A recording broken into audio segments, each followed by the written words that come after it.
Up until just a few years ago, I've been living in the biggest pause of my life.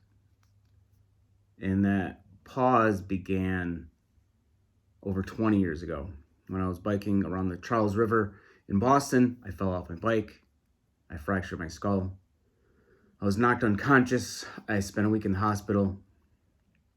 And besides the fact that I wasn't wearing a helmet, the other stupid thing that I did is that I didn't have ID on me. And so they didn't know who I was when I got to the hospital.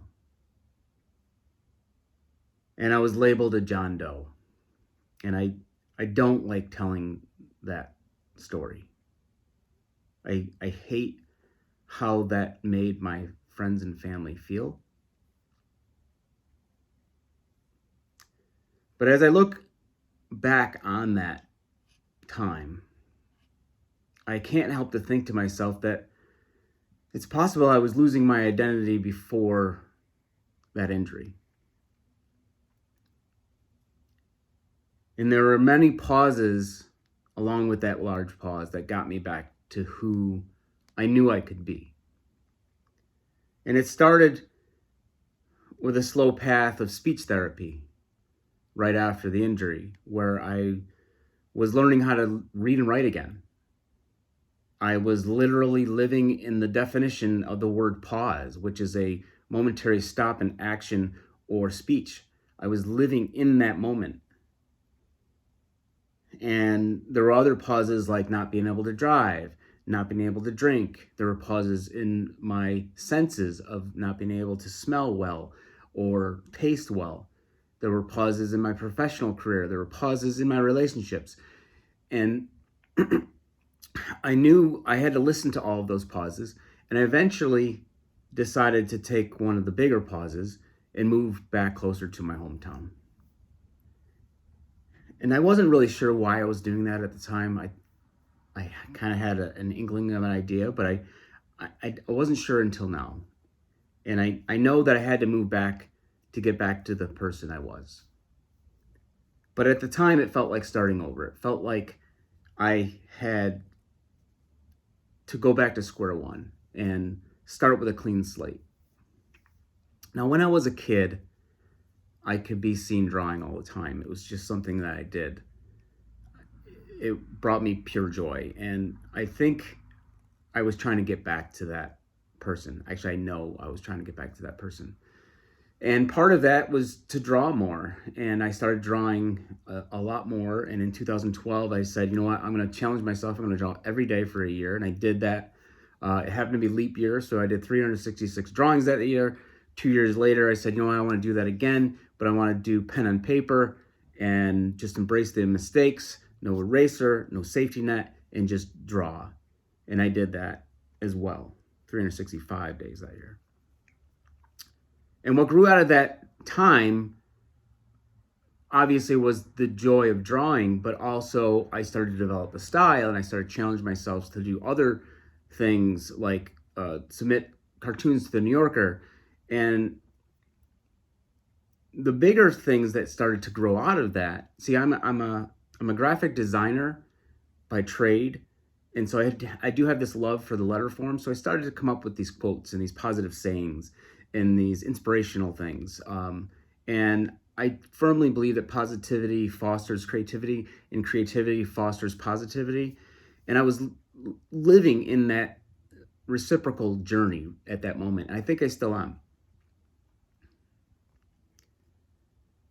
And one particular phrase grew out of that second year of drawing, right in the middle of that year, right in like June 16th, I think is what it was.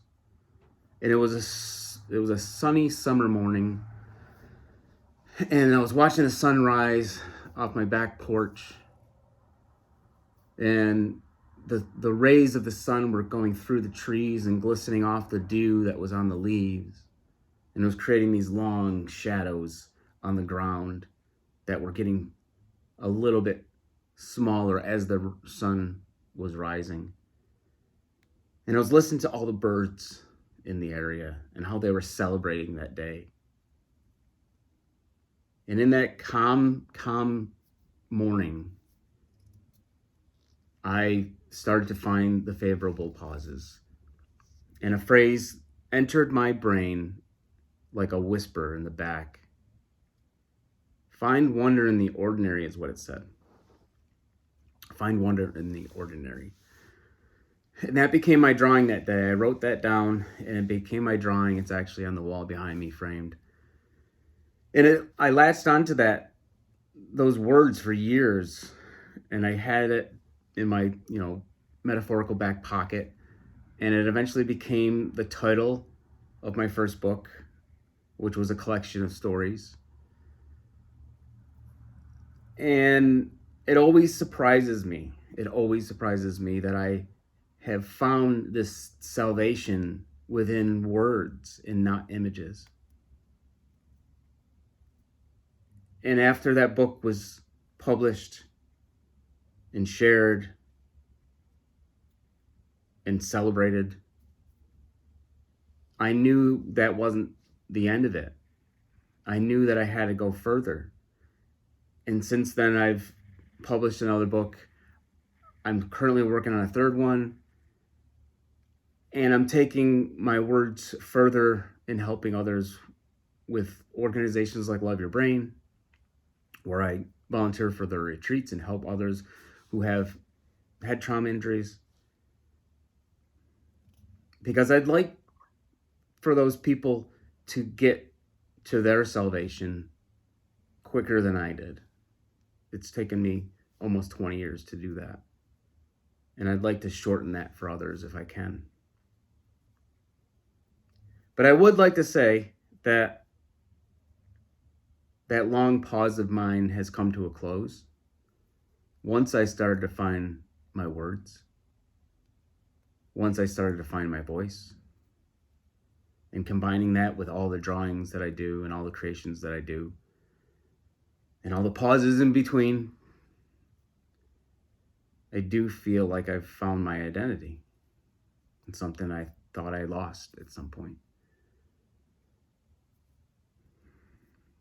And I found all those favorable pauses along the way. And I'd like to believe I've become the person I always thought I could be. Thank you.